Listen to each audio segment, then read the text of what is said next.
listeners. It's another episode of Access to Inspiration podcast. I'm Sue Stockdale, and here is the podcast where you can learn from people who are unlike you. Today I'm down at Dora's Dairy in Wiltshire, speaking to a dairy farmer, Jonathan Cook.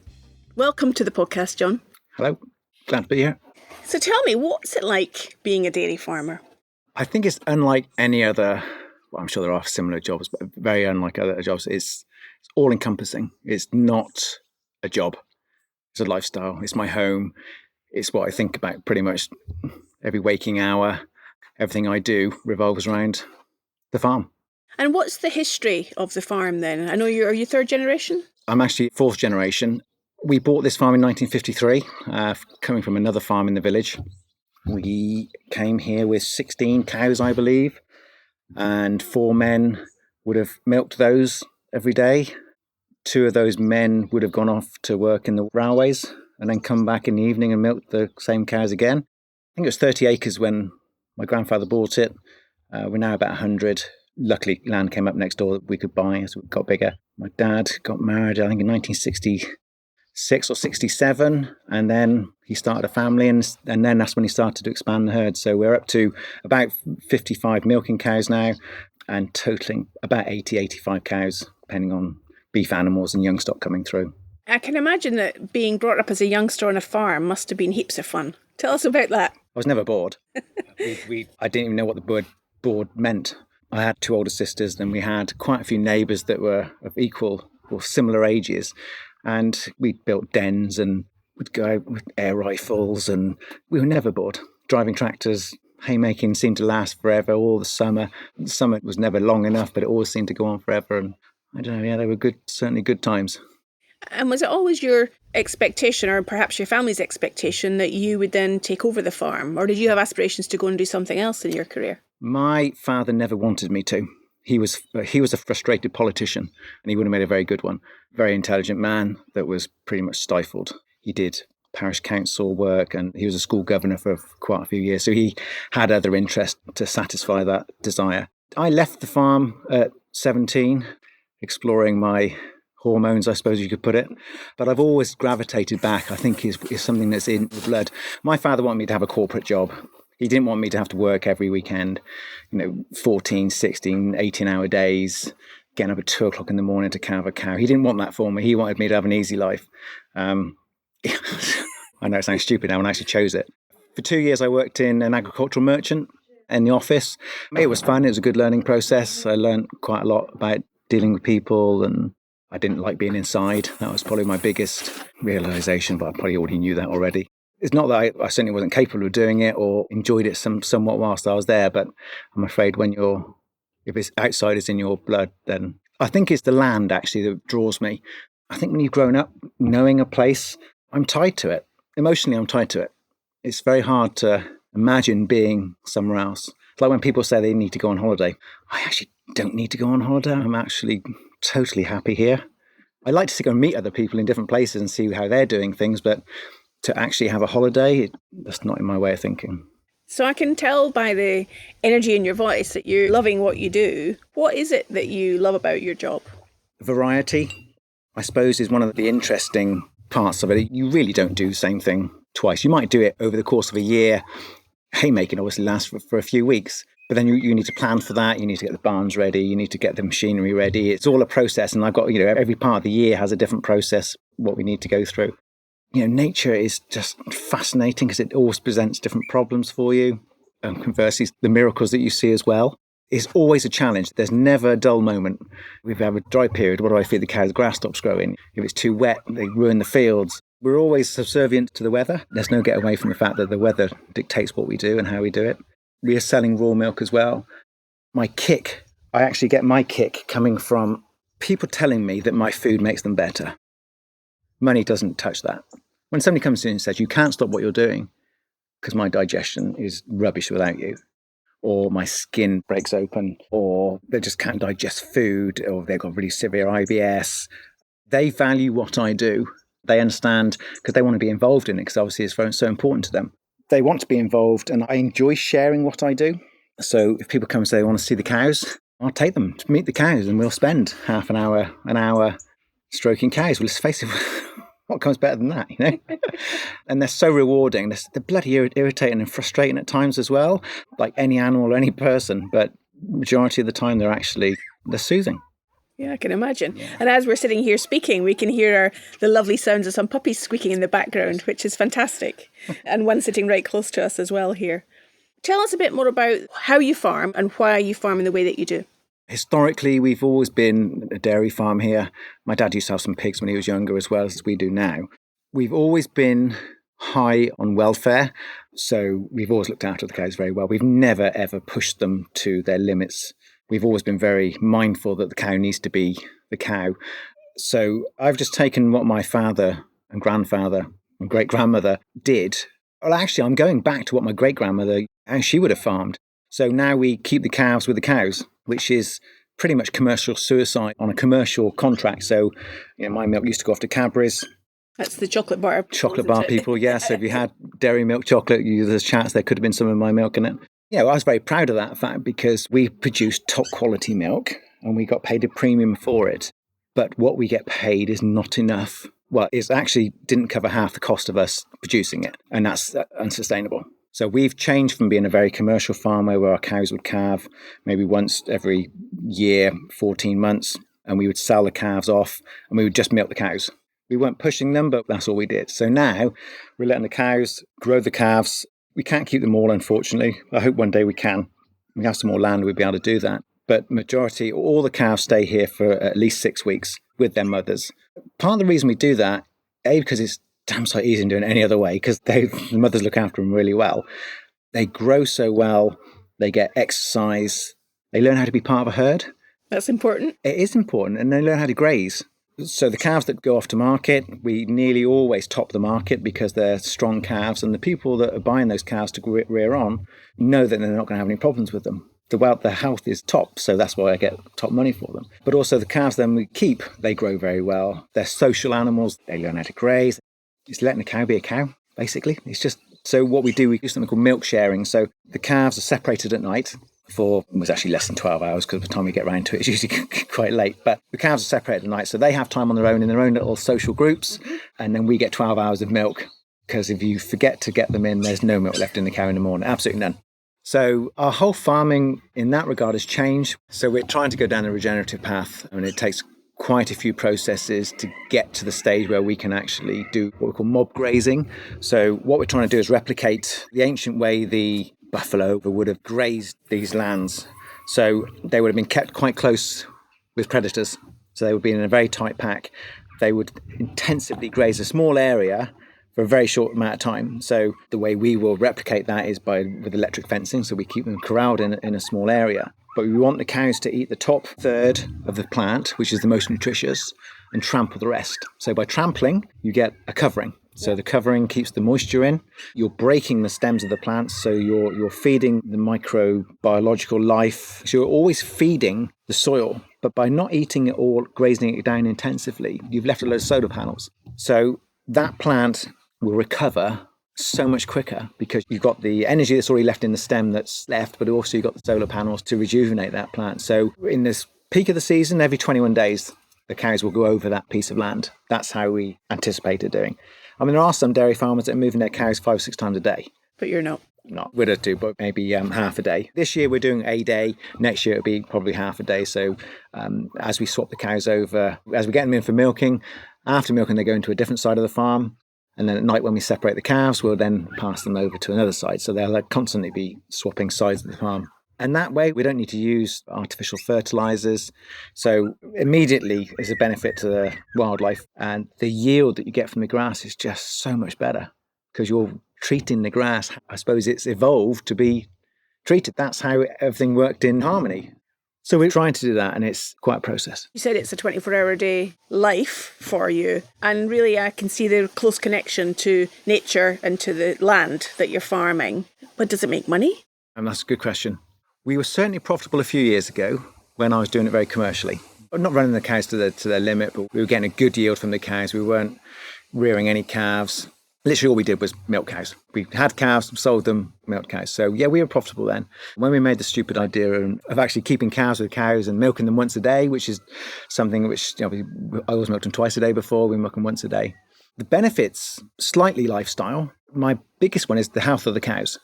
Milking once a day has virtually eliminated any lameness problems. Fertility is better because they're not athletes anymore. They're Western donkeys now. Effectively, they are Western donkeys. The milk's better quality. They're happier, healthier. And so I find it very easy to sell my milk because they're from happy, healthy cows. It's happy, healthy milk, and it's the nutritional value of my milk. We don't feed soya anymore. We cut soya out of their diet. We still feed a little bit of cereals, which we're trying to get away from. But the alternatives, again, are very expensive. And I've only just given up my contract with Cadbury's, so I was still on a commercial price up until a few weeks ago. So now I need to sell all of my milk at a sustainable price, which is actually 5 times what I was getting from Cadbury's. So I only need to sell basically a quarter of the milk to get to where I was with Cadbury's. I'm not saying that Cadbury's were giving us a bad price in the industry. They were a very good price and they're a very good company to work with. So how do you find your customers now then? If you've chosen to finish the contract with Cadbury's, how and who and where do you sell your milk to? So social media is very good. That's a very good way of talking about word of mouth. It's almost like an organic growth. We've been selling raw milk for 3 years now. And there is a knock-on for people that the health benefits, when people get over the fact that it's raw and they got past the fact that it's not going to kill them.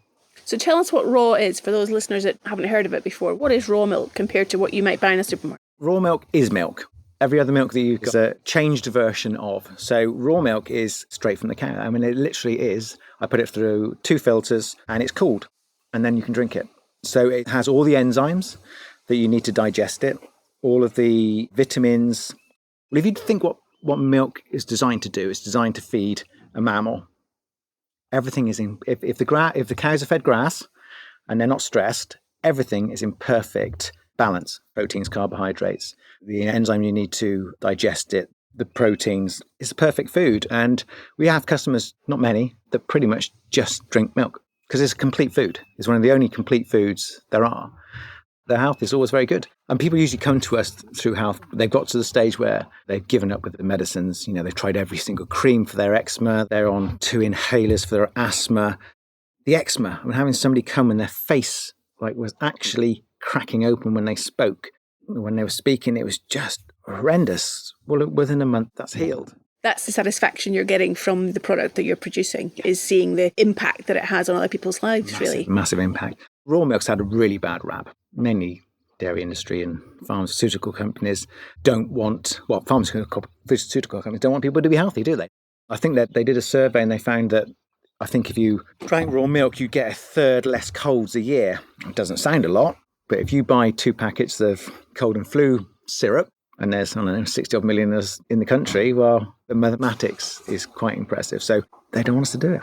All of the kids growing up, when the dentists take x-ray of my sister and our jaws, they can't believe the density, the bone density and the density of the teeth. I'm like, wow, we just don't see that. It's the calcium, is it? The calcium, yeah, because it's completely available. In pasteurised milk, it's not. It analyses there. Yes, it's all there. Because you haven't got the enzymes and all the proteins are denatured, you can't actually absorb it. And it's a travesty what they do to milk, to be honest with you. I used to break my heart sending it go off on a tanker and knowing I'd spend that much time making sure it was clean, healthy, at the best milk I could for them to go and destroy it. That was not logical. I can imagine how difficult that was for you. And now that you've got control of the whole process really from start to finish and seeing your customers, it must give you a great deal of satisfaction. As our podcast is about inspiration, John, I'm wondering, where do you get your inspiration from, or what or who inspires you? Thank you for the question, because it's a hard one to necessarily actually pinpoint when you're just living the dream every single day. I think the miracle of bringing life into the world, calving cows, I don't know, there's always something very special about bringing a life into the world, and the responsibility of that as well. What inspires me? Doing something different, seeing other people that are doing something different. So nature is probably one of my inspirations, I suppose. You're reminding me as you're talking about a recent podcast episode where we interviewed Paul Rose, who's our first Access to Inspiration ambassador. And he talked about people having lost the connection to nature, and perhaps part of the pandemic that we've all experienced around the world recently, that being locked down at home has perhaps enabled us to just reflect and see nature in a different way. What's your take on how society as a whole is disconnected with nature and what impact that has? I think they're very disconnected, and we see that with our new customers that come that ask very sensible questions, but from a place of disconnect. The basics of life have been missed. Not just how milk comes in a bottle in the supermarket, but the actual mechanics of life and nature and how the seasons work and what a difference it makes to the animals and the people, and the fact that the milk will taste different in May than it does in August. And why would that be? It's just milk. Well, no, it's not just milk. So taking people around the cows, actually opening their eyes, especially the children, because the children are great. We have some school children come here. They're, I think, 3 or 4, 5 years old, 5 years old, I suppose. And the questions I ask, they see things, they do see things differently. And they ask some really intense questions, and you go, wow, I actually don't know the answer to that. I'm going to have to think about it or go and research it. I suppose in some way that's a bit of an inspiration as well. And that opens your eyes to other things, and that's good fun too. So you're an educator, really, as well as a producer? Yeah. I very much see myself as an educator. That's part of what we do, absolutely. And it's really important. I think it's vitally important that people understand how food becomes food, because people think that food comes from supermarkets. And it doesn't. It very much doesn't. There was always a farmer at the front end of it. My milk isn't cheap. It's not cheap for a reason, because it's good quality. The way I'm doing it is to make sure that the high welfare, we're not destroying land, we're actually building carbon, soil. And when I explain it to people, they go, oh yeah, we're on board. Okay, totally understand. Education is so important, because 100 years ago, everybody knew a farmer or somebody that worked on a farm, their uncles, their dads, their grandparents. So whereas a lot of this ridiculous food eating disorders have come about, they would have gardens, they grew their own food. They knew how hard it was to get vegetables from seed to plate. Rather than just walk into a supermarket, they understood the processes, so they valued it far greater. You know, it wasn't all done with the machines. A lot of these guys did it by hand. I think everybody should grow at least one crop. Even if it's in a window box, grow a crop of potatoes, just one. And then you can learn about nature. If you've got a garden, have 2 chickens. Best waste disposal system you will ever have, and you get eggs. And they'll be the best eggs you've ever had. What could be better? I feel like it's my responsibility to be an educator. Farmers, unfortunately, had an organisation called the Milk Marketing Board. And I say unfortunately because what it did, it actually removed the farmer from actually the selling process. So their milk was just picked up and they were given a price for it. So they didn't need to. You know, it's like a builder. If he builds a house and it falls down and you say, I want my house built, do you know any good builders? No, I'm sorry, I don't. It's the same with the food. Does the food taste good? If it tastes rubbish and makes you ill, you're not going to go back for any more, are you? And so the farmer lost his connection with the end user. So also, the farmer couldn't say to him, oh, we're having a rough time because there's no grass in the fields, or it's so wet, or, you know, that daily update that people got every single day, they don't get it anymore. And now we're 5 generations maybe away from having any direct contact with a farmer. It's a mystery for a lot of these people, and that's sad. And I think COVID, we certainly noticed here that a lot of people, they've been walking. We've had a lot of new customers because they've just been walking. And lots have said, wow, we didn't know this was on our doorstep, because everywhere they went was in a car.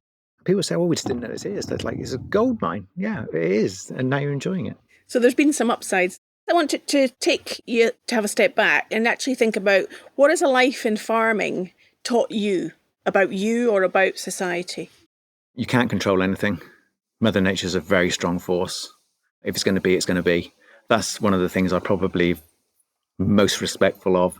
You have very little control over a lot of things, and you just have to roll with it. So rolling with it is probably one of my things that I've learned. And if you were to pass on a bit of wisdom to our listeners from your perspective as a farmer, John, what would it be? A bit of life's wisdom for them. Value what's important in life, health, and we are what we eat.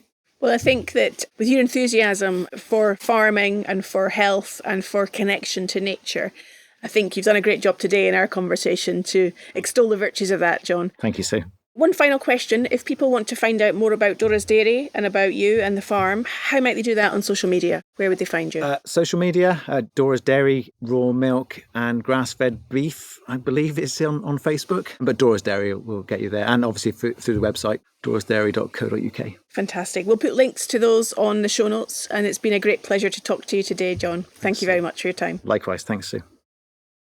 Wow. I'm super chilled after speaking to John Cook. I really enjoyed being in the outdoors and hearing him express his love for the work that he does in looking after the cows. And their milk tastes great too. Please head over to our website, accesstoinspiration.org, and let us know what was most impactful from this podcast for you. We'd love to connect with you also on Twitter or on Instagram, where we are Access to Inspiration. In the next episode, I will be speaking to Nontu Mugabe, another of our pioneers in this series. Nontu was the first African female to run 7 marathons on 7 continents in 7 consecutive days. An amazing feat. Wow, I'm just exhausted to even think about that challenge. So I'm sure we'll learn a lot from her. I hope you can join me then.